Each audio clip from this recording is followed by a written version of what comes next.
শুভ নববর্ষ। আজ এক মহা আনন্দের দিন। রাক্ষসী হাসিনা আর ফ্যাসিস্ট আওয়ামী লীগবিহীন নববর্ষ। প্রগতিবাদীদের বয়ান ভাঙ্গা এক নতুন সূর্যের দিন। এই দিনকে ছিনে আনার জন্য আমাদের আগুনের মতো হাজার হাজার পোলামাইয়া তাদের জীবন দিয়া শহীদ হয়েছে। তাদের আমাদের জাতির তরফ থেকে সালাম। আমাদের আকাশের তারাদের এই শহীদদের দিয়া নামকরণ করব। এক একটা তারার এক এক নাম দেব। এই শুভ দিনে কাউরে বাম্বু দেওয়া ঠিক না, আর গান্ডুদেরকে বাম্বু দেওয়া কোনো মজা নাই, তাও বাম্বু দিতেই হয়। তো এই শুভ দিনে এনা বাম্বু দিয়ে শুরু করি। আসেন আল্লাহর নামে বাম্বু চলমান হোক। আজারি হুজুর মার্চ ফর গাজায় চোখে একটা সানগ্লাস পরিছে, ভালোই লাগিচ্ছে মাশাল্লাহ। কচু খেতি ওটা আবিষ্কার করেছে, এটা রেবন কোম্পানির, ওই কোম্পানি ইসরায়েলে বিনিয়োগ করেছে। তাই মেলা গ্রুপ নাকি রেবনকে বয়কটের ঘোষণা দিছে। ওই রেবনের সানগ্লাস আজারি হুজুর পিন্দিছে, মেলা খারাপ কাজ করছে আজারি হুজুর। তাই তো কইছে কচু খেতি, তাই না তাই না তাই কইছে না? হ্যাঁ, কচু খেতির আসলে সমস্যা কই, তার কোন কোন জায়গায় ব্যথা? হ্যাঁ, তার ব্যথা তো আজাহারি স্মার্ট তরুণ, দেখতে ভালো মাশাল্লাহ, ভালো বাংলা ইংরেজি কইতে পারে। তাই টাটায় বাঙ্গুয়ালিদের তারা দেশ ছাড়া করেছিল, এখন লাগিছে পিছে। কিছুদিন পরপরই পিছে লাগে। ওই যে দুদুও লাগিছিল পিছে, দিছি একটা শান্টিং থেমে গেছে। কিন্তু যে কথাটা কইছে সেটা কি যৌক্তিক কথা? কচু খেতি আমার আগ্রহের বিষয় না, কিন্তু এই ধরনের বিষয়গুলো কিভাবে ডিল করতে হবে সেটা আমাদের বুঝতে হবে।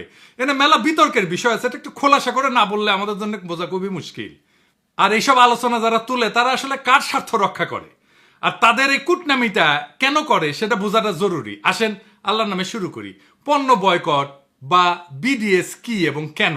আপনারা জানেন যে আমি বাংলাদেশে হাসিনা পতনের আগে একটা বেশ সফল বয়কট আন্দোলনে আপনাদের সাথে নিয়ে শুরু করেছিলাম। তাই এই বয়কট আন্দোলন কিভাবে গড়ে তুলতে হয়, কেন গড়ে তুলি, সেটা নিয়ে ব্যাপক পড়াশোনা করতে হয়েছিল। কোন কোন পণ্য বয়কট করবো সেটাও ঠিক করা হয়েছে, অঙ্ক কইসা, কিন্তু আন্দারে কুন্দারে না। আসেন দেখি বয়কট কি, কেন, কিভাবে এটা কাজ করে। বয়কটের উদ্দেশ্য তিনটা। একটা, বিশ্বব্যাপী একটা রাজনৈতিক বার্তা দেওয়া। দুই, ছোট একটা জায়গায় তীব্র আঘাত করা, যেন ব্যথা টের পায়। 3 নাম্বার হইতেছে আপনার সমমনাদের ঐক্যবদ্ধ করা। ইন্ডিয়ান পণ্য বয়কটে আমরা ইন্ডিয়ান সব পণ্য কিন্তু বয়কট করি নাই, খুবই সিলেক্টিভ পণ্য বয়কট করেছিলাম, মনে আছে না? প্রথমে করেছিলাম ফাস্ট মুভিং কনজিউমার গুডস, সাবান, শ্যাম্পু, ভোজ্য তেল, টুথপেস্ট, নারকেল তেল ইত্যাদি, যেগুলো ডিপার্টমেন্টাল স্টোরে রেখে থাকে, এমনকি মুদির দোকানেও থাকে, ক্রেতা দেখে কিনতে পারে। এর কারণ ছিল সব মানুষ কেনে, ধনী গরিব সবাই। এইরকম পণ্য আমাদেরকে টার্গেট করতে হবে, যেন সবাই এটাতে পার্টিসিপেট করতে পারে। আমাদের প্রত্যেক দিন লাগে এমন পণ্য, এইগুলোই ফাস্ট মুভিং কনজিউমার গুডস। আমরা কেন এটা টার্গেট করেছিলাম বুঝানি, মাথায় রেখেন, কামে দিবে এই সমস্ত কচু খেতে এদের ফাইট দিতে। ফাস্ট মুভিং কনজিউমার গুডস ইন্ডিয়ার ইকোনমির সবচেয়ে গুরুত্বপূর্ণ খাত। এই খাতে ভারতের 3য় চাকরির খাত, প্রায় 30 লাখ লোক কাজ করে এফএমসিজি সেক্টরে। ভারতের জিডিপিতে এই খাতের কন্ট্রিবিউশন হচ্ছে 15 থেকে 16% ছিল যেই সময় আমরা শুরু করেছিলাম। এই খাতের গ্রোথ 10 থেকে 12%। প্রথম অর্থনীতির খাত হচ্ছে সার্ভিস সেক্টরের গ্রোথ হচ্ছে 7 থেকে 8%, এটা ভারতের জিডিপির সমান। দ্বিতীয় অর্থনীতির খাত হচ্ছে ম্যানুফ্যাকচারিং, তার গ্রোথ 4 থেকে 5%, যা জিডিপির গ্রোথের চাইতে কম। তার মানে ইন্ডিয়ান টোটাল জিডিপি গ্রোথে এফএমসিজির ভূমিকা অত্যন্ত ক্রুশিয়াল, সবচেয়ে বেশি গ্রোথ দেয় সে। এই সেক্টরে গ্রোথ জিডিপির গ্রোথের চাইতে বেশি, শুধু বেশি না, 1.5 গুণ। তো এফএমসিজি বয়কটে আমাদের লাভ কি? একমাত্র এফএমসিজি বয়কটে ব্যাপক মানুষের সম্পৃক্ত করা যায়, এটা লাগে, প্রত্যেকদিন কিনতে হয় নিয়মিত। 2 নাম্বার হইতেছে পণ্য চিহ্নিত করা সহজ, কারণ সেটা সেলফে থাকে। 3 নাম্বার, কোনো বাংলাদেশি ব্যবসায়ী ক্ষতিগ্রস্ত হবে না, কারণ এই পণ্য যারা বেচে তারা বাকিতে এনে বেচে, বিক্রি না হলে ফেরত দেওয়ার শর্তেই পণ্য তোলা হয় দোকানে। 4 নাম্বার, বয়কটের প্রভাব ব্যাপক এবং বহুমুখী হবে। ভারতের চাকরির বাজারে একটা নেতিবাচক প্রভাব রাখা যাবে, ভারতের অর্থনীতিকে ধাক্কা দেওয়া যাবে সামান্য হইলেও। 5 নাম্বার, এফএমসিজির বাজার বাংলাদেশি ব্যবসায়ীরা সহজে দখল নিতে পারবে। হয়েছিল কিন্তু, দেখছিলেন না আমাদের দেশি পণ্যের বেচা বিক্রি বেড়ে গেছিল। দেশীয় শিল্প কর্মসংস্থান উৎসাহিত হবে। 6 নাম্বার, বয়কটের ফল দৃশ্যমান করা যাবে, যেমন শেলফে অবিকৃত পণ্য, দোকান থেকে পণ্য ফেরত দেওয়া, পণ্য বেচার মরিয়া চেষ্টা, অফার, ডিসকাউন্ট, এগুলো দৃশ্যমান হবে। মানুষ তার বয়কটের প্রভাবকে কানেক্ট করতে পারবে।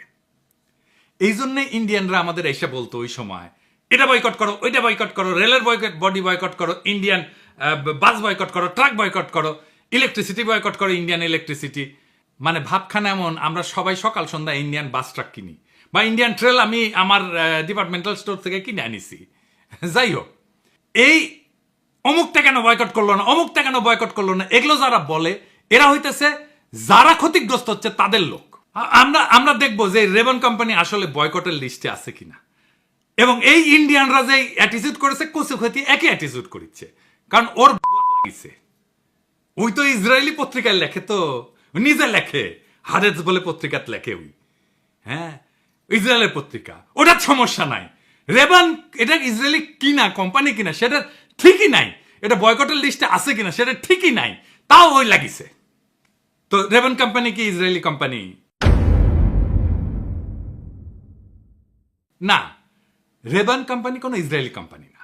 রেবান এটা প্রতিষ্ঠিত হয় 1937 সালে আমেরিকায়, নিউ ইয়র্কের রচেস্টার শহরে বাউশ অ্যান্ড লম্ব এই নামে একটা আমেরিকান কোম্পানি এটা প্রতিষ্ঠা করে। এই ব্র্যান্ডটা মূলত আমেরিকান বিমান বাহিনী পাইলটদের জন্য তৈরি, অ্যাভিয়েটার বলে, অ্যাভিয়েটার সানগ্লাস খুবই জনপ্রিয়তা পায়। জিয়া পড়তেন, বাইডেন পড়তো। 1999 সালে বাউশ অ্যান্ড লম্ব রেবান বিক্রি করে দেয় ইতালির লাক্সোটিকা গ্রুপকে। এসসিলর লেক্সোটিকা কোম্পানি, এটা একটা Franco Italian multinational company, head office হচ্ছে ইতালির মিলান শহরে। তাই আপনি যদি কোন দেশের কোম্পানি এটা বলতেছেন, তাহলে রেবনকে ইতালিয়ান কোম্পানি হিসেবে বিবেচনা করতে হবে। এবং মালিক এসসিলর লেক্সোটিকা। রেবন সানগ্লাস কই তৈরি হয়? মূলত ইতালি এবং চীনে তৈরি হয়। তার মানে রেবনের উৎপত্তি আমেরিকা হইলেও এখন এটা ফ্রেঞ্চ ইতালিয়ান কোম্পানি মালিকানা নেই, এবং এর সাথে ইসরায়েলের কোনো সম্পর্ক নাই। তাহলে কচু খেতি বিনিয়োগের কথা কেন আনলো? কারণ হচ্ছে নুয়ান্স হেয়ারিং বলে একটা কোম্পানি ছিল, ইসরায়েলি স্টার্ট আপ কোম্পানি, মানে যেগুলো শুরু করে কিন্তু বড় হইতে পারে না, ছোট কোম্পানি হিসেবে শুরু করে, কিন্তু তাদের টেকনোলজি ভালো, প্রোডাক্টও ভালো, কিন্তু তাদের এত ছোট কোম্পানি যে বড় স্কেলে যাইতে পারে না, এগুলোকে বলে স্টার্ট আপ। পরে এটা বড় কোম্পানির কাছে বিক্রি করে দেয় আর কি, এভাবেই চলে আর কি। এই কোম্পানিকে 2022 সালে অধিগ্রহণ করে, মানে কিনে নেয় এসিলর লেক্সোটিকা, যারা রেবন ব্র্যান্ডের মালিক। তো ইসরায়েল স্টার্ট আপ গুলো সারা দুনিয়ার জন্য আকর্ষণীয় কেন, এটা একটু বুঝে নি, এটাও একটা ইন্টারেস্টিং জিনিস। তাহলে বিশ্ব বাণিজ্যের আমরা একটা বড় বিষয় নিয়ে জানতে পারবো। ইসরায়েলি স্টার্ট আপ গুলোর এত চাহিদার পিছনে কিছু নির্দিষ্ট কারণ আছে, যা তাদের বিশ্বব্যাপী প্রযুক্তি বাজারে একটা শক্তিশালী অবস্থানে নিয়ে আসছে। এর কারণ হচ্ছে উন্নত প্রযুক্তি এবং উদ্ভাবন ক্ষমতা। ইসরায়েলকে অনেক সময় বলা হয় স্টার্ট আপ নেশন, কারণ তারা কৃত্রিম বুদ্ধিমত্তা, সাইবার নিরাপত্তা, মেডিকেল টেকনোলজি, এগ্রোটেক এবং মিলিটারি টেকনোলজিতে দারুণ উন্নত। অনেক উদ্ভাবন প্রথম শুরু হয় ইসরায়েলি সেনাবাহিনীর গোয়েন্দা ইউনিট, বিশেষ করে ইউনিট 8200, এইটা থেকে অনেক দক্ষ প্রকৌশলী এবং উদ্যোক্তা বেড়ায় আসে, যারা পরে উচ্চমানের প্রযুক্তি স্টার্ট আপ গড়ে তোলে ইসরায়েলে। এবং ইসরায়েলে বিনিয়োগ বান্ধব পরিবেশ আছে। ইসরায়েলের রিসার্চ অ্যান্ড ডেভেলপমেন্ট বড় অঙ্কে সরকারি বিনিয়োগ পায়, পাশাপাশি বিদেশি বিনিয়োগকারীরাও ইসরায়েলি প্রযুক্তিতে আগ্রহী হয়। এতে করে স্টার্ট আপ দ্রুত বৃদ্ধি পায়। ইসরায়েলের আভ্যন্তরীণ বাজার ছোট হয়, তারা শুরু থেকেই আন্তর্জাতিক বাজারকে টার্গেট করে পণ্য তৈরি করে, ফলে আন্তর্জাতিক কোম্পানিগুলোর কাছে এই সমস্ত প্রযুক্তি অত্যন্ত আকর্ষণীয় মনে হয়। এই একই সুবিধা পাইছিল সুইস ফার্মা কোম্পানিগুলো সুইজারল্যান্ডে। নিজেদের বাজার এত ছোট যে সার্ভাইভ করার জন্য তাদের গ্লোবাল হয়ে উঠতে হয়েছিল। ছোট একটা দেশ, কিন্তু দেখেন কত বড় বড় ফার্মা কোম্পানি এই দেশের, নোভার্টিস, রস, ভাইফো, খুব বড় কোম্পানি। কিন্তু কচুকের জাল যে ওর অফিস ছিল জেরুজালেমে, কয়েক মাস আগেও তো বন্ধ করে দিচ্ছে। তো জেরুজালেমে অফিস ছিল কি জন্য? ওই আল জাজিরা ছেড়ে দিবে? ওখানে তো তাহলে বিনিয়োগ করছে আল জাজিরা, তাই না? ইসরায়েলে বিনিয়োগ করছে না, একটা অফিস করা মানে তো বিনিয়োগ করা। ওইখানে লোকদের বেতন দিতে হয়েছে না, টাকা দিতে হয়েছে না, বাসা ভাড়া করতে হয়েছে না, ওখানে পণ্য কিনতে হয়েছে না, ওখানে লোকজন ওখানে কেনে না। ওদের আল জাজিরা যারা কাজ করে তারা ইসরায়েলের মার্কেট থেকে পণ্য কেনে না। টাকাটা কার পকেটে যায়? ইসরায়েলের পকেটই তো যায়। একটা ইসরায়েলি স্টার্ট আপকে কিনে নেওয়ার জন্য যদি রেবনের সানগ্লাস পরা না যায়, তাহলে Google, Intel, Microsoft, Facebook, WhatsApp কিছুই তো ইউজ করা উচিত না, কারণ এরা একবার না বহুবার ইসরায়েলি কোম্পানি কিনছে। ছোট একটা উদাহরণ দিই, সার্ভিস ফ্রেন্ড এই নামে ইসরায়েল কোম্পানিকে ফেসবুক 2019 সালে কিনে নেয়। সার্ভিস ফ্রেন্ড হয়েছে একটা এআই ভিত্তিক স্টার্ট আপ, যারা চ্যাটবট এবং ভার্চুয়াল অ্যাসিস্ট্যান্ট প্রযুক্তিতে বিশেষজ্ঞ। ফেসবুক এই কোম্পানিতে হোয়াটসঅ্যাপ বিজনেসের সাথে কানেক্ট করে এবং মেসেঞ্জারের সাথে। আপনি মেসেঞ্জারে যে মেসেজটা দেন ওইটা এই কোম্পানির টেকনোলজি ইউজ করে তৈরি করা। হোয়াটসঅ্যাপে যে মেসেজটা দেন অটোমেটেড রেসপন্স হয় যেটা, সেটাও এই কোম্পানির টেকনোলজি ইউজ করে, সার্ভিস ফ্রেন্ডের টেকনোলজি ইউজ করে।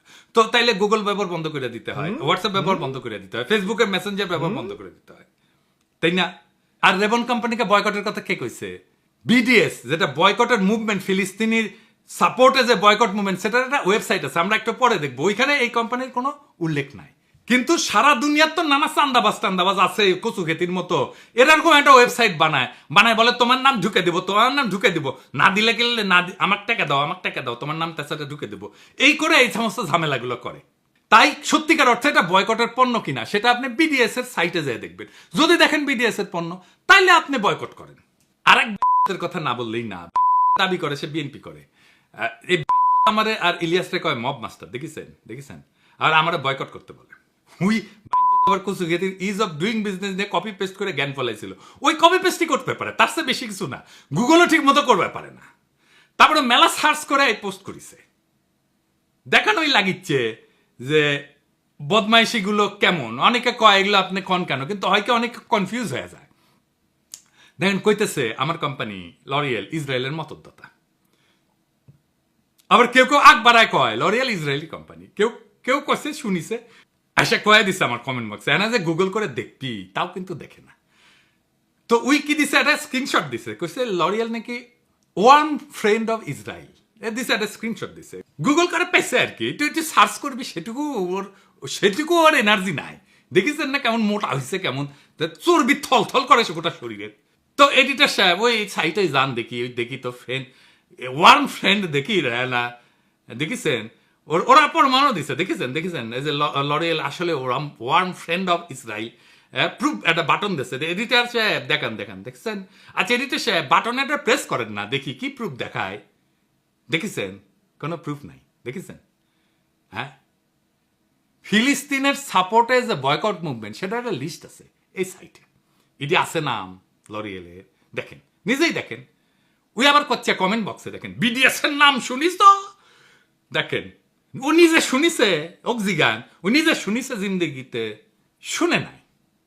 এইভাবে দিনের পর দিন কয়টা ইরিটেট করে যাইতেছে দুনিয়ার মূর্খ। আর এখন বিএনপি জুতিছে সব, ও তো ওই গুগল ইউজ করে না, ওর বাসায় প্রিন্টার আছে না, এটা সব দেখেন না বিডিএস এর লিস্টে গুগল আছে কিনা, ওর বাসায় প্রিন্টার আছে না, এইচপি দেখেন না, আছে অবশ্যই, ডেলের কম্পিউটার আছে দেখেন, সেটা আবার ইন্টেলের প্রসেসর আছে না, দেখেছেন এডিটর সাহেব দেখান তো এটা ইন্টেল আছে কিনা বয়কট লিস্টে, থাকবেই। এয়ারবিএনবি ইউজ করিছে না অন্তত একবার জীবনে, শালা ওই হ্যাগেস হচ্ছে না, দেখতে আসছে আমি পেদা গঙ্গা জল নিচ্ছি নাকি, শালা তোর পাশের যে গু আছে সেটা পরিষ্কার কর, আমি পেদা গঙ্গা জল নিছি কিনা সেটা দেখা লাগবি না, কারণ পেদা গঙ্গা জল নেওয়া লাগে না, হ্যাগে শোষা লাগে, তুই সেটা করছোস।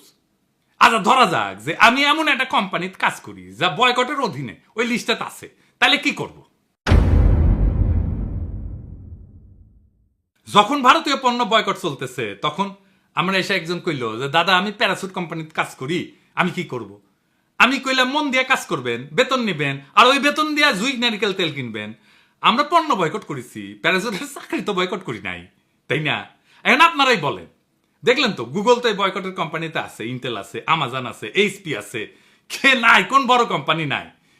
তো আমরা গুগলে যারা বাংলাদেশে কাজ করে তাদের গুগলের চাকরি ছেড়ে দিতে বলবো নাকি বলে দেওয়া উচিত আমরা গুগল ব্যবহার বন্ধ করে দিব, জিমেল ব্যবহার বন্ধ করে দিব, নাকি করা উচিত গুগল ড্রাইভ ব্যবহার বন্ধ করে দিব, গুগলের সব সার্ভিস বন্ধ করে দিব?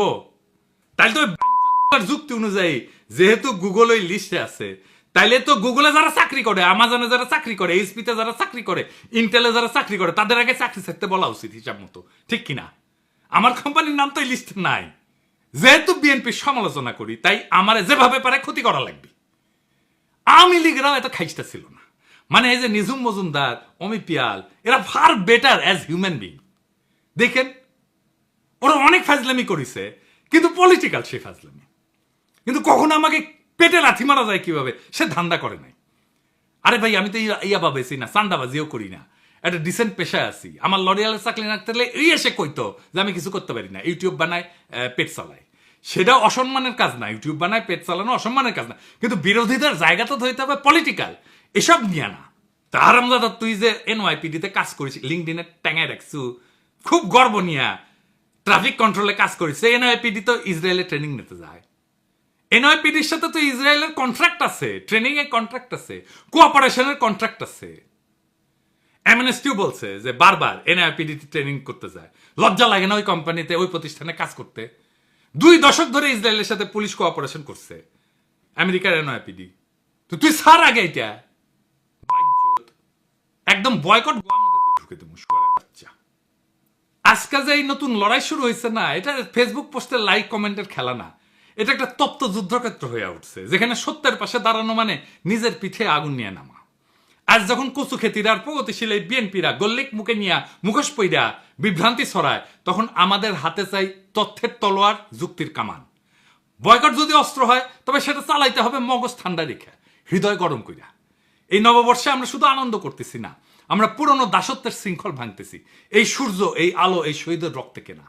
তাই যারা অ্যাক্টিভিজমের নামে মিথ্যার বীজ বনে ব্যক্তিগত আক্রমণের মধ্যে দিয়া, তাদের বলি, আগুন আমরা পানি দিয়ে নিভাবো না, আগুন আগুন দিয়ে নিভাবো। এই যুগে সত্য বলা জিহাদের চেয়ে কম না।